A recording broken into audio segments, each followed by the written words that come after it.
Thank you for tuning in and checking out another episode of Unlucky, a memoir. My name is Kat.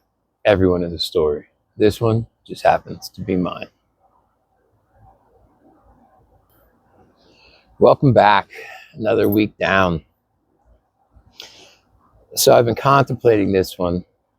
It's come up a bunch of times over the past week or so, and getting into the name of this is Unlucky, right? And I kind of touched on this in the beginning. It's a little play on my nickname being Black Cat, and that name was given to me by one of my oldest best friends, going back all the way to elementary school. So it was a little play on that, but it came from my addiction, right? And everything in my life that I looked at as this bad stuff that just kept happening to me, right? I had to just be unlucky. It was bad luck.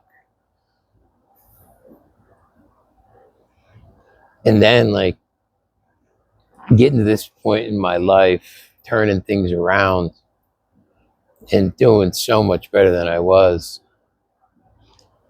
I realized it had nothing to do with luck, right? And we were talking about this in the group I facilitate every week.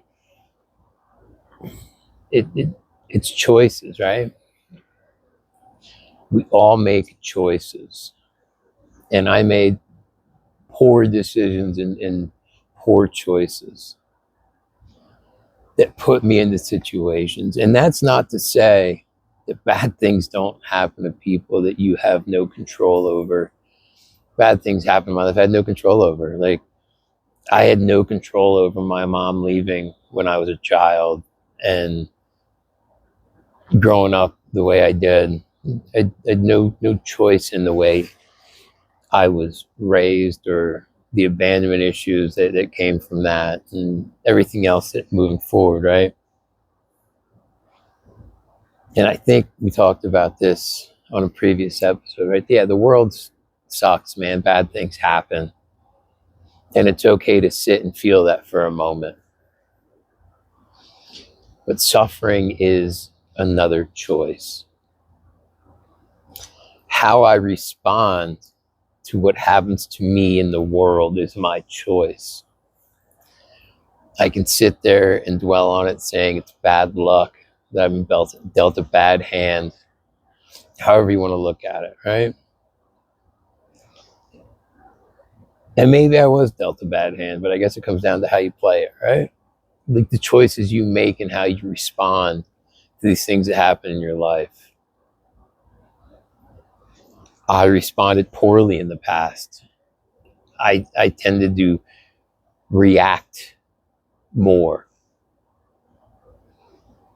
And I truly believe this. Our head pastor says all the time, like, our hearts and our emotions lie to us. And they do.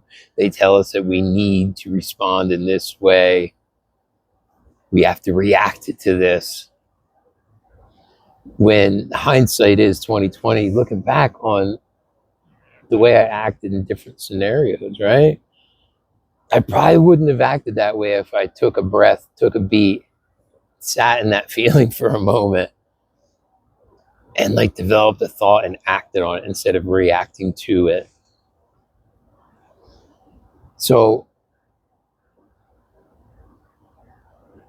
my addiction may not have absolutely been my choice. Like, my brain is obviously wired differently than people who don't have addiction problems. But I chose to continue down the path of addiction when other choices were readily apparent. Because, like, water finds that path of least resistance, right? Electricity, water, they flow. If there's something in the way, they flow around it, right? And I decided to choose the path of what I thought was least resistance and stay in my addiction on and off all of my adult life. But here's the twist, right? that wasn't the path of least resistance. Because I found now, having empirical evidence in my recovery, that starting recovery, it seems like this huge barrier, right? It seems like it's an insurmountable task. And that's why it always felt easier to stay in the comfortable pain of my addiction. But once you start breaking down the barriers, right, moving forward in recovery, I don't know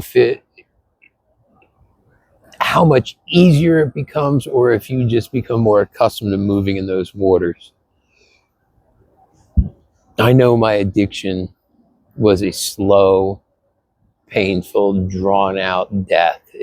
That's where it was going to end up. And luckily it was long and drawn out, because I know so many people who did not have that opportunity that are gone from this world way too soon, because they didn't get to the point that I did and decided to move forward in a different direction.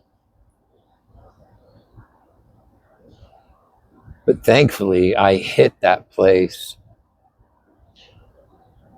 where good or bad, our choices dictate our future. The choices we make today make who we're going to be tomorrow. And I saw a quote earlier. It said, make the choices today that the person you are tomorrow will thank you for, not just choosing the easiest path. And I love that. Doing the hard thing today makes tomorrow easier. And do I do it all the time? No. Do I do my best to get there? Yes. And there's days where like there's no excuse for, I'm just lazy, and I decide that I'm going to do it the easy way today.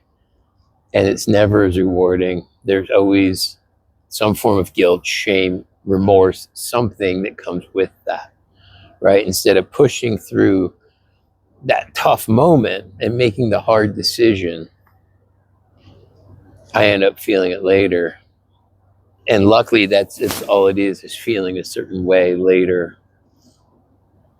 Because I have to be aware that, just like the choices in the past, if I make the wrong choices today, it's going to make tomorrow a lot harder. More so than just feeling a certain way. And I have to keep that up front. But like I said, good, bad choices are what make us, right? So today, I sit and think things through, and not just in that way. We were talking about community with the clients. I was talking with them about community the other day and how important it is to me. And that includes my faith community, because I can go to my pastor. I can go to any of the people that are part of that community and talk to them about what's going on in my life. And all they want to do is help. They want me to move forward in a positive way. I can go to my former coworkers with the organization I used to work for and reach out to them. I have friends and colleagues at this current position that I can reach out to. I have friends that, like my buddy who gave me that nickname, that I can reach out to and talk to if I really needed to. And that's what's important, making proper choices. Proverbs says a wise man seeks many counsel. And I do that. And see, that's a choice, right? Instead of trying to do this by myself, I use the support of many to guide me in my direction. And I didn't do that before. And there's a reason they say we don't recover on an island. You can't do this alone. I don't know anybody that's done this alone. They might not do it with 12-step. They might not do it with a support group or a peer or a therapist. But something has to work for them. They have to find that out somewhere. And I don't know. I have to, right? I had to find my faith and my faith community. I had to find my recovery community. I had to find these groups because I can't do it by myself. And thank God, right? He put the people in my life that I can trust and lean on when I need somebody to lean on. And that is so, so important moving forward in my recovery. And that's it, right? Like, if I continue to make more good choices than bad, I think I can keep moving forward. I think things will be all right. And just, of course, I don't want to make any bad decisions, but life is life. And there's going to be times where I act on emotion when I really don't want to.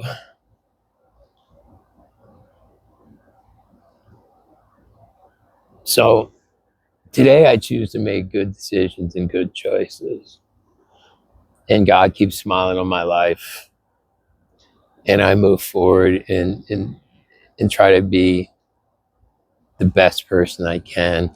And at least just that little bit better than the person I was yesterday. And with that, thank you all for tuning in weekly and checking out my videos and coming along on this little journey with me. Hopefully you're getting something out of it. If not, know that I am. This helps me every week putting these out. So again, I'm going to say it. Please like, share, subscribe, do all that stuff to feed the algorithm. Get this message spread a little bit wider so maybe somebody else who's really struggling and can benefit from my life experience and the things I've been through and where I'm going and where I'm at. Maybe it'll encourage them to step out of the darkness and into the light and try moving forward in a different direction. So with that, thanks again. Catch y'all next week.